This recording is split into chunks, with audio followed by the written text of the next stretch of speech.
Hey, John Dreyer for Fender University. I've got some tips for you for maintaining your instrument. First, always a good idea to keep your guitar inside a hardshell case, much like this one, when not in use. The last thing you want to do is knock it off of a guitar stand or trip over it and break it in half. Also keeps the guitar out of direct sunlight and keeps unwanted dust and dirt off the instrument. So I like to clean my guitar after every use. Some folks have extra oily skin, or you may have just eaten some greasy food, and that's totally up to you, but either way, you want to get that off of the guitar. I'm going to use my Fender microfiber cloth here and just wipe down the neck first. Start with the strings, the frets, and the fretboard. Get that grime off there. Around the back of the neck, just going to wipe that down. Okay, and then for the face of the guitar, I like to use the Fender Quick Clean Spray. Just a few shots on the guitar here.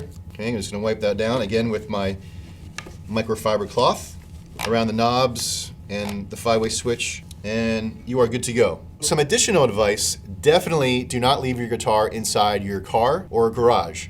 I live in a very hot and dry climate now. I used to live in a very cold climate back east, and I've seen the damages both extreme heat and cold can do to your instrument, in particular the neck. So store your guitar in your home, your bedroom, your studio. Just don't take any chances.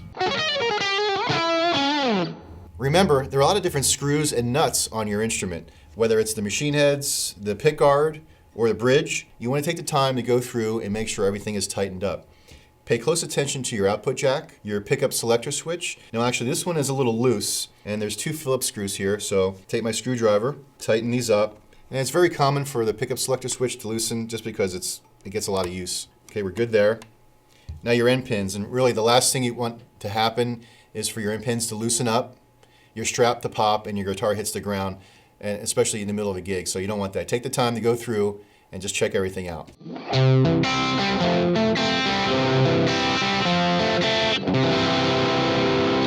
So this last step isn't something that you need to do after every use, but over time you may see that your fingerboard is drying out or there's a buildup of dirt and grime. This would be a good time to go ahead and clean and condition your fingerboard. Now I've already gone ahead and removed the strings because you need full access to the fretboard. You might want to wait until you have to do a string change to do this step. Up to you. So I'm going to use my Fender fingerboard remedy and a microfiber cloth. Okay, you want to make sure you cover the whole surface of the fretboard. Go in a circular motion or just back and forth. Just make sure you get it covered completely and generously. And once you have the whole entire fingerboard covered, and you think you got all the dirt and the grime off there, just take a different cloth or just a dry portion of the cloth and wipe off the excess. I'm going to make sure it gets into all the pores, but you don't want the excess to drip off or to get on your hands when you're restringing it and playing it. So it looks like I have all the dirt and the grime removed. I'm going to restring it, tune it up, and start playing.